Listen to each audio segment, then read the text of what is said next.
ভারতের জয়শঙ্কর আজকে একটা স্টেটমেন্ট দিয়েছেন। তিনি বলছেন, বাংলাদেশের মক্কা চুক্তিতে প্রবেশ নিয়ে ভারত চিন্তিত, পর্যবেক্ষণ করছে, উদ্বিগ্ন। পুরো বিষয়টি ভারত তার নজরে রাখছে।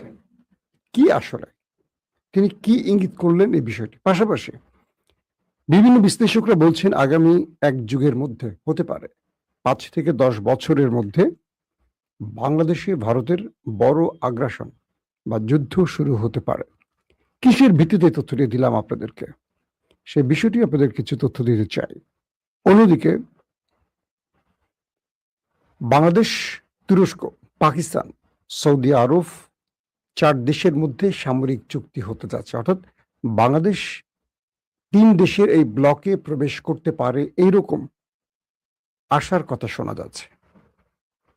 যখন বাংলাদেশের একজন তরুণ পররাষ্ট্র প্রতিমন্ত্রী একটা বৃহৎ দেশকে বলেন যে বাংলাদেশ কারো দাদাগিরি মানবে না, যখন তিনি বলেন যে বাংলাদেশ আগের জায়গায় ফিরে যাবে না, যখন তিনি বলেন যে বাংলাদেশ আর কারো কাছে মাথা নত করবে না, তখন স্বাভাবিকভাবে যে কারো ঘুম হারাম হতে পারে। কারণ ৫৪ বছর ধরে আমরা সেই বাংলাদেশটিকে দেখছিলাম যারা এই দেশে জন্ম নিল ওই দেশের পারপাস সার্ভ করেছে। কিন্তু নতুন এক পররাষ্ট্র প্রতিমন্ত্রী বাংলাদেশকে একটা স্বপ্নের দিকে টেনে নিচ্ছেন এমনটি ধারণা করা যাচ্ছে। শুধু তাই নয়, ইতিমধ্যে ভারতীয় গণমাধ্যমগুলো তাকে নিয়ে নানান রকম মুখরোচক খবর বা তাকে যে কোনোভাবে সরিয়ে দেয় নানান রকম ফন্দি ফিকির করছে। আর সেই ব্যক্তির নাম হুমায়ুন কবির। বাংলাদেশ কি মক্কা চুক্তিতে প্রবেশ করবে? আবার মক্কা চুক্তিতে বাংলাদেশ প্রবেশ করলে বাংলাদেশ লাভ ক্ষতিটা কি হতে পারে? আদৌ কি ভারত বাংলাদেশকে এই ব্লকে যেতে দেবে? আবার যদি ইসরায়েল তুরস্ক যুদ্ধ শুরু হয়ে যায়, ভারত, বাংলাদেশ বা আদার্স দেশগুলো কোন পক্ষে কে দাঁড়াবে, কে কোন জায়গায় অ্যাটাক করে বসতে পারে? একটা পুরো মাত্রায় বিশ্বযুদ্ধের মতো একটা যুদ্ধ শুরুর অনেকগুলো ইঙ্গিত পাওয়া যাচ্ছে।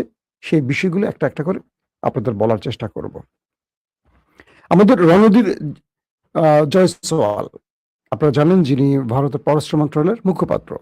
তো এই রণধীর জয়সওয়াল বলছেন যে তারা মক্কা চুক্তিতে বাংলাদেশের আগ্রহ নজরদারিতে রাখছে। মানে বাংলাদেশ যে মক্কা চুক্তিতে প্রবেশ করতে চায় এটাকে তারা নজরদারিতে রাখছে। কত ভয়ঙ্কর ব্যাপার! বাংলাদেশ একটা স্বাধীন দেশ, সে কোন জায়গায় যাবে, কোন জায়গায় চুক্তিতে প্রবেশ করবে, এটা নজরদারি করছে কে? আমাদের প্রতিবেশী দেশ ভারত। মানে ওদের স্পর্ধা কি? শুরু করি। তো জয়সওয়ালের বক্তব্যটি আমরা বুঝলাম তারা বাংলাদেশের ব্যাপারে নজরদারি চালাচ্ছে যাতে বাংলাদেশ মক্কা চুক্তিতে প্রবেশ না করে, বা বাংলাদেশের উদ্দেশ্য এই বিষয়গুলো নিয়ে। আমাদের প্রশ্ন হতে পারে না, গত ৫৪-৫৫ বছর ভারত আমাদের বন্ধু দাবি করেও কি দিয়েছে? যারা ভারতের বন্ধু আছেন তারা প্রশ্নটা একবার নিজেকে করেন তো। বাংলাদেশের সামরিক খাতে ভারত কি দিয়েছে? বলবেন একটাই, ভারত বাংলাদেশকে স্বাধীনতা দিয়েছে। এর উত্তর তো দিয়ে দিয়েছে রাজীব গান্ধীর কন্যা সোনিয়া গান্ধীর মেয়ে প্রিয়াঙ্কা গান্ধী, যে মূলত পাকিস্তানকে দুর্বল করার জন্য, পাকিস্তানকে ভাঙার জন্য ইন্দিরা গান্ধী বাংলাদেশের এই লড়াইটাকে বা এই যুদ্ধটাকে ইস্যু হিসেবে কাজ করেছে। অর্থাৎ ভারত পাকিস্তানকে দুর্বল করার জন্য এই মুক্তিযুদ্ধ নামক যুদ্ধটাকে করিয়েছিল। এটা কিন্তু ভারতের আমার কথা না, এটা ভারতের প্রিয়াঙ্কা গান্ধীর বক্তব্য। সাম্প্রতিক সময় পুরো ভারতে এটা আলোচনা আসছিল। তার মানে এটাকে তারা এখন বলছে আমাদের বন্ধুত্বের প্রমাণ। আসেন, বিভিন্ন বিশ্লেষক বলছেন ইসরায়েল এবং তুরস্কের মধ্যে একটা বড় যুদ্ধ বাঁচতে যাচ্ছে। দুই দেশ সেইভাবে প্রস্তুতি নিচ্ছে। ইতিমধ্যে বাংলাদেশকেও সৌদি আরব, তুরস্ক মক্কা চুক্তিতে টানছে এবং বাংলাদেশ সেখানে যাওয়ার বিভিন্ন রকম বিষয়গুলোকে নিয়ে বিবেচনা করছে। আমি ভেতর থেকে যে তথ্যগুলো পেয়েছি, যেগুলো এখনো গণমাধ্যমে আসেনি, সেখানে বাংলাদেশ এই বিষয়টিকে পজিটিভ অর্থে দেখছে, তারা মক্কা চুক্তিতে প্রবেশের চিন্তা করছে। এটা ভারতের জন্য টেনশনের কারণ হয়ে গেছে। শুনতে পাচ্ছেন আশা করি। তো কেন বিষয়টা, এখন কি হচ্ছে এই বিষয়টা নিয়ে আগে চিন্তা করলে। মক্কা চুক্তিতে সৌদি আরব, পাকিস্তান, তুরস্ক প্রবেশ করেছে। সামনে এটা কিন্তু অনেকে বলে ইরানের বিরুদ্ধে না, এটা ইরানের বিরুদ্ধে না, এটা আগামী দিনে ইসরায়েলের বিরুদ্ধে একটা বড় যুদ্ধের পরিকল্পনা এবং ইসরায়েল থেকে রক্ষার জন্য একটা প্ল্যাটফর্ম। এখানে ইরান বিরোধী কোনো চিন্তা নেই এই জোটের, আমার যতটুকু তথ্য জানা আছে। এখানে বাংলাদেশকে কেন চাচ্ছে তারা? বাংলাদেশের একটা সাহসী সেনাবাহিনী আছে, যদিও তাদের প্রযুক্তিগত ক্ষেত্রে বাংলাদেশ অনেক পিছিয়ে আছে। বাংলাদেশ ৫৪ বছর ধরে শুধু চেতনা লালন করেছে, আর চেতনা বিক্রি করেছে, চেতনাকে চাষ করেছে, চেতনাকে মাথায় মেখে ঘুরেছে। ভালো অস্ত্র নেই, ড্রোন নেই, মিসাইল নেই, যুদ্ধ বিমান নেই, কিচ্ছু নেই, প্রতিরক্ষা ব্যবস্থা নেই, এয়ারক্রাফট নেই, কি আছে আমাদের? কিচ্ছু নেই, এক প্রকার কিছু নাই। মিয়ানমারে যা আছে তাও আমাদের নাই। কিন্তু বাংলাদেশে আছে একটা খুব সাহসী সেনাবাহিনী, যারা রীতিমতো বর্ডারে ভারতকে শুইয়ে দিয়ে নিজের বর্ডারকে পাহারা দিয়েছে। রৌমারি থেকে শুরু করে প্রত্যেকটি ক্ষেত্রে যেখানে বাংলাদেশের মুখোমুখি ভারত হয়েছে, সেখানে তারা ধোলাই খেয়েছে। বাংলাদেশ পরাজিত হয়নি এই বৃহৎ দেশ বলেও। কিন্তু এই সেনাবাহিনীকে ৫৪ বছর ধরে বারবারই ওই দেশটি পলিটিশিয়ানদের মাধ্যমে তাদের গ্রিপে আটকে রেখেছে। কখনো অতিরিক্ত লোভ দেখিয়ে কিনে ফেলেছে, কখনো ওই দেশের এজেন্সিগুলো বাংলাদেশের সেনাবাহিনীকে কন্ট্রোল করেছে। যারা যোগ্য তাদেরকে জেলে ঢুকিয়েছে, যারা যোগ্য তাদেরকে পিলখানায় হত্যা করেছে, যারা যোগ্য, যারা দেশপ্রেমিক, কোনো না কোনো ভাবে তাদেরকে উপরে ওঠার সময় ছিটে ফেলে দিয়েছে। এটা বিএনপি বলি, আওয়ামী লীগ বলি, বিভিন্ন সরকারের আমলে অনেক যোগ্য সেনা প্রধানদেরকে উঠে আসার, যাদেরকে তৈরি করছে রাষ্ট্র, হঠাৎ করে তাদেরকে খেয়ে ফেলতে হয়েছে। কারণ ভারত সেনাবাহিনীর ব্যাপারে সবসময় নজরদারিতে ছিল, আজকে না, গত ১৫ বছর বলে না, একদম প্রথম থেকে। কারণ ভারত চায়নি বাংলাদেশের কোনো সেনাবাহিনী থাকুক, তারপরও সেটা তৈরি হয়েছে। এরপর বাংলাদেশের সেনাবাহিনীকে প্রতি মুহূর্ত কন্ট্রোল করতো ভারতের এজেন্সিগুলো, যে কোন অফিসারটা টপ ২০ জন বা ৫০ জন অফিসারকে টার্গেট করে রাখে, কে আগামীতে সেনাপ্রধান হবে, কে জিওসি হবে, কে চিফ অফ স্টাফ হবে, এই বিষয়গুলো তারা জানে, বা তারা এই বিষয়গুলো নজরদারিতে রাখে এবং তাদের মধ্যে কাজ করে। তো যারা দেশপ্রেমিক, একটু ইসলাম বিশ্বাসী, বা যারা ভারতের কাছে মাথা বিক্রি করবে না, এই লোকগুলোকে কোনো না কোনো অজুহাতে ওই লিস্ট থেকে ছেড়ে ফেলে দিত। আসতো এমন ব্যক্তিরা যারা ভারতের সঙ্গে আতাত করে চলবে। এর মধ্যে কিছু ব্যক্তি বেরিয়ে আসেনি বলবো না, তারা কিছু করতে পারেনি। তাদেরকে সেইভাবে রাষ্ট্র সহযোগিতা করেনি বা সরকার করেনি, কারণ সরকার ভারতের কন্ট্রোলে ছিল। আসেন মোদ্দা কথায়, ভারত এখন বাংলাদেশের এই বিষয়টিকে খুব সিরিয়াস দেখছে, যে বাংলাদেশ মক্কা চুক্তিতে যাবে কিনা। বাংলাদেশের পররাষ্ট্রমন্ত্রীর বক্তব্যে অনেক কিছু ইঙ্গিত পাওয়া যাচ্ছে। বাংলাদেশের লাভটা হলো এই জোটে যদি বাংলাদেশ প্রবেশ করে মুসলিম ন্যাটোর আদলে, এটা মুসলিম ন্যাটো হতে যাচ্ছে হয়তোবা, কারণ এরদোয়ান বলছেন এখানে আরো অনেক রাষ্ট্র জড়িত হবে, জড়াবে। ভারত আগামী ৫ থেকে ১০ বছরের মধ্যে বাংলাদেশে একটা বড় অ্যাটাকে আসতে পারে, বিভিন্ন আলোচনা বলা হচ্ছে। কারণ ভারত ৫৪ বছর ধরে এই দেশে যে রাজনীতিবিদদেরকে তৈরি করেছিল ভারতের আধিপত্যকে মেনে নিতে, ভারতের চামচামি করতে, ভারতের হেজিমনিকে তাদের রাজনীতির কি বলবো মূল প্রেরণা হিসেবে ধরার জন্য, তাদের পতন হয়ে গেছে। ভারত গত ১৫.৫ বছর ধরে আওয়ামী লীগকে যেভাবে পেলে পুষে তৈরি করেছে, সেই আওয়ামী লীগের পতন হয়ে গেছে ছাত্র আন্দোলনের মধ্য দিয়ে। বর্তমানে যে সরকার ক্ষমতায় বসে, তাদের অন্যতম একজন মাস্টারমাইন্ড তারেক রহমান, তিনি ভারতের এই আধিপত্যের বিরুদ্ধের মনোভাবী একজন লোক। এবং দেখবেন তারেক রহমানের বর্তমান মন্ত্রী পরিষদে অনেক ভারত প্রেমী আছে। টুডে টুমোরো এরা থাকবে না, আমার বিশ্বাস। অনেকে আমাকে এই জন্য বলেন আমি গুপ্ত জামাতি, অনেকে আমাকে বলেন।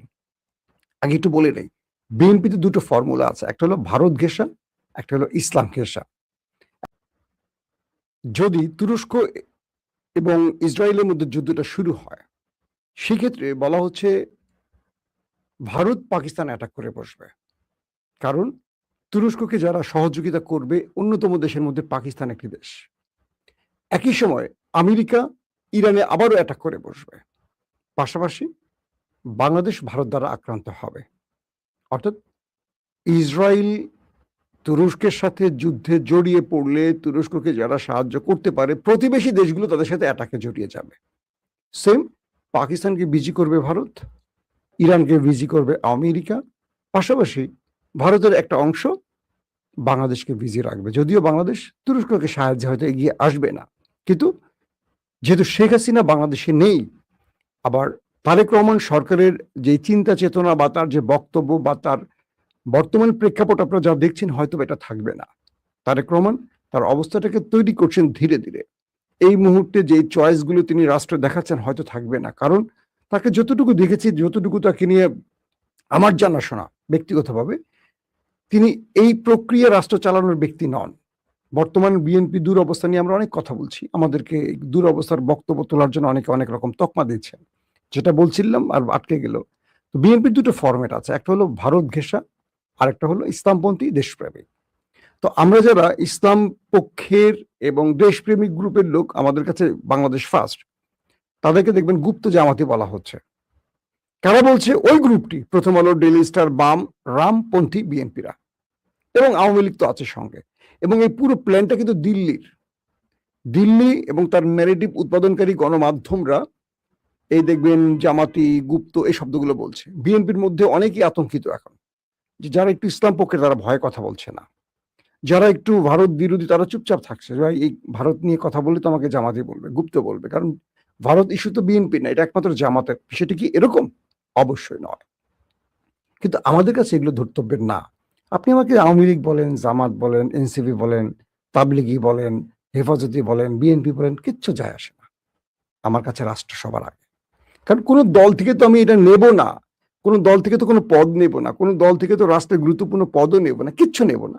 সো আমি কেন মুখ বন্ধ রাখবো বলেন? যদি আমার নিয়ত থাকে কিছু নেওয়ার, এই ধরেন ভোলা বরিশাল সেতু, এটা নিয়ে দুটো পক্ষ তৈরি হয়েছে। একটা পক্ষ বলছে যে মেহেন্দিগঞ্জ, হিজলা, রহমতগঞ্জ দিয়ে যে রুটটা হবে এটাই ঠিক। একটা গ্রুপ বলছে ভোলা বরিশালের ব্রিজ হোক। একটা গ্রুপ বলছে যে মেহেন্দিগঞ্জ দিয়ে 3 ডবল রাস্তা পার হয়ে ভোলাবাসীকে বরিশাল যেতে হবে। কিন্তু যেই পথটা এখন বরিশাল দিয়ে 40 কিলোমিটারের, ভোলা বরিশালের দূরত্ব 40 কিলোমিটার, এটা 100 কিলোমিটার হয়ে যাবে ওই পথ দিয়ে। অথচ ভোলার গ্যাস নিয়ে বাংলাদেশ, মানে ভোলার গ্যাসের উপর বাংলাদেশ এখন দাঁড়াচ্ছে বা দাঁড়িয়ে আছে। ভোলা থেকে বিদ্যুৎ নিচ্ছে গ্যাসের মাধ্যমে উৎপাদিত বিদ্যুৎ, ভোলাকে কিছু দিচ্ছে না, দিচ্ছে মেহেদিগঞ্জকে। আবার কেন? কারণ ভোলার পলিটিশিয়ানরা অধিকাংশই, যারা নির্বাচিত হয়েছেন, অধিকাংশই আবার লঞ্চ ব্যবসা করেন। খুব ইন্টারেস্টিং না ব্যাপারটা? যারা লঞ্চ ব্যবসা করেন তারা কি ব্রিজ চাইবেন? স্বাভাবিক হতে চাইবেন না। এদেশের, মানে ভোলার যে মানুষগুলো, আমার কাছে একটু মনে হয় একটু মাথার মধ্যে তাদের সমস্যা আছে। তারা নিজেরাই কিন্তু এদেরকে নেতা নির্বাচিত করেন ভোট দিয়ে, আবার তারাই অনেক বড় বড় কথা বলেন, কিন্তু নেপথ্যে তারা সেই বাস্তবায়নের চেষ্টা করেন না। তো এরকম একটা জাতির জন্য কি হতে পারে, আশা করি বুঝতে পারছেন আমার উদাহরণটা কোন দিক থেকে আমি কোথায় দেওয়ার চেষ্টা করছি। তো বিষয়টা হলো, তো এই জাতি তার বন্ধুকে শত্রু বানায়, শত্রুকে বন্ধু বানায়। যারা বাংলাদেশে ইসলাম প্রেমী আছে এবং বিএনপি যারা ইসলাম প্রেমী আছে, তারা কখনো চায় না বাংলাদেশ ভারতের কাছে আগের মতো মাথা বিক্রি করুক। তারা চায় বাংলাদেশ মাথা উঁচু করে দাঁড়াক। আর যারা বাম, রাম এবং ভারতপন্থী, বিএনপি বা আওয়ামী লীগ যে ঘটনারই, তারা চায় পূর্বের মতোই বাংলাদেশ চলুক। তাই আমাদেরকে এখন তকমা দেওয়া শুরু করছে। এইসব তকমা আমাদের কিছু যায় আসে না। আসেন, এখন ইসরায়েল তুরস্ক যদি যুদ্ধে জড়িয়ে পড়ে, তাহলে পাকিস্তানে ভারতের অ্যাটাক শুরু হবে। সেজন্য ইসরায়েল ভারতকে সেভাবে প্রস্তুত করছে। ইরানে আমেরিকার অ্যাটাক চলে আসবে, ইরানকে বিজি রাখবে। যদি বাংলাদেশ আক্রান্ত হয় ভারত দ্বারা, কি হবে?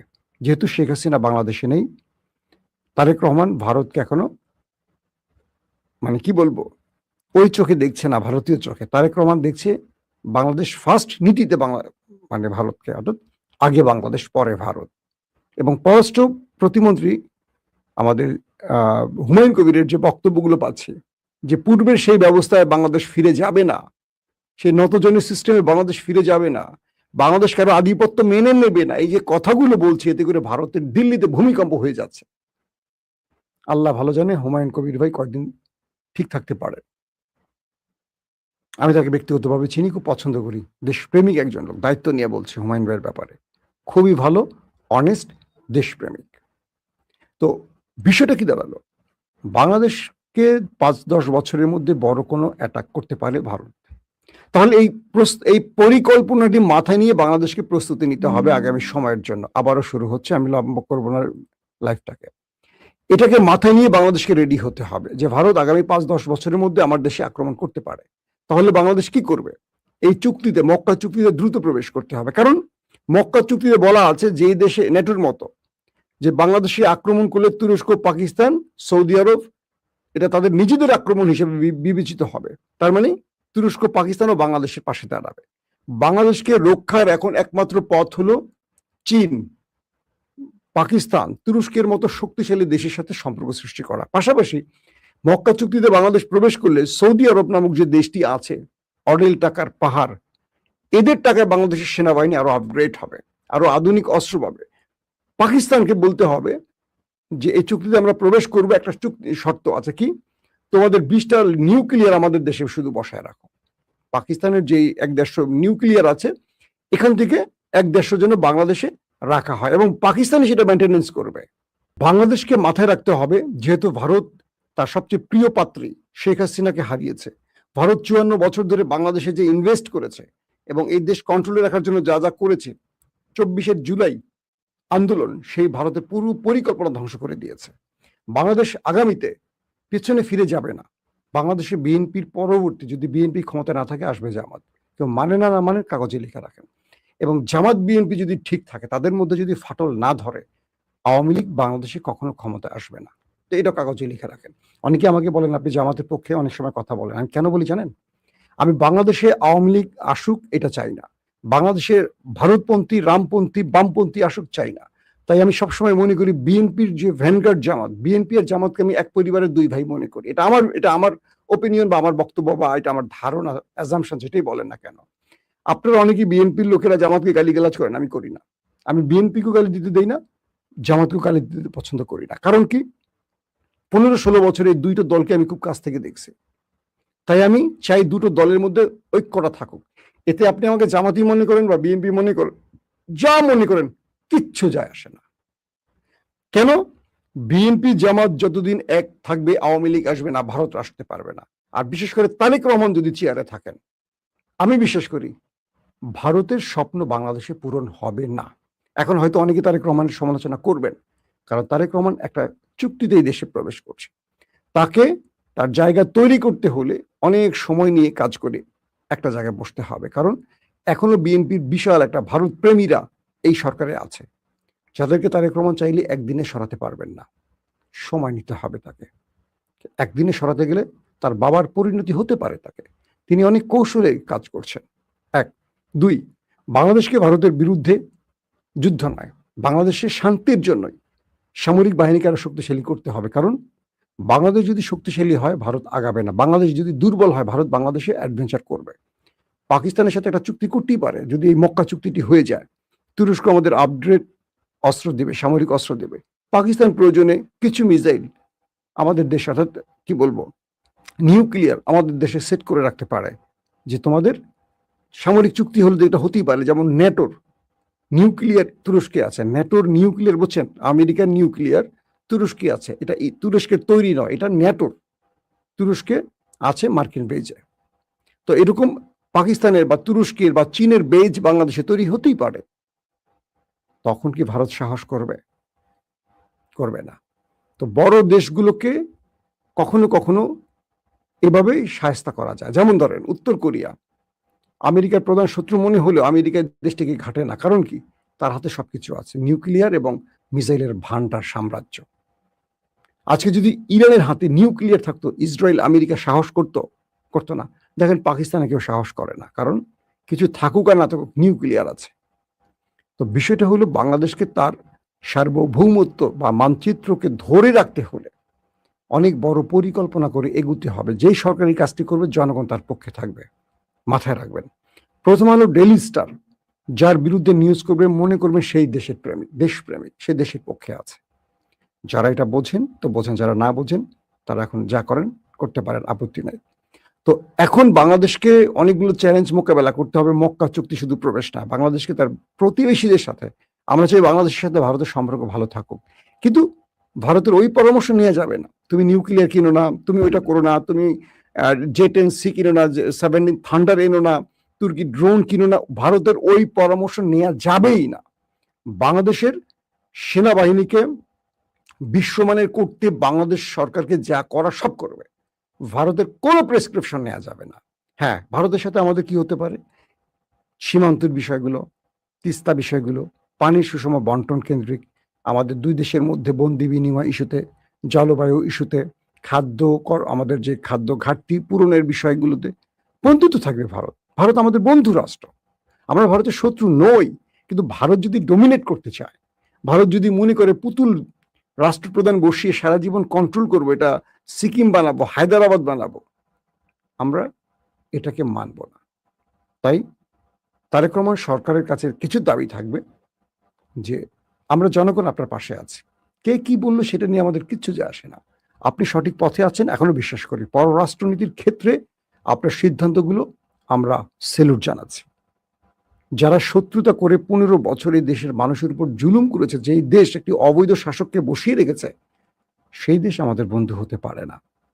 প্রয়োজনে সেই দেশকে আমাদের কাছে ক্ষমা চাইতে হবে এবং আমাদের জনগণের অধিকার নিয়ে সেই দেশকে একবার হলেও বলতে হবে যে আমরা ভুল করেছি হাসিনাকে ক্ষমতায় বসিয়ে রেখে।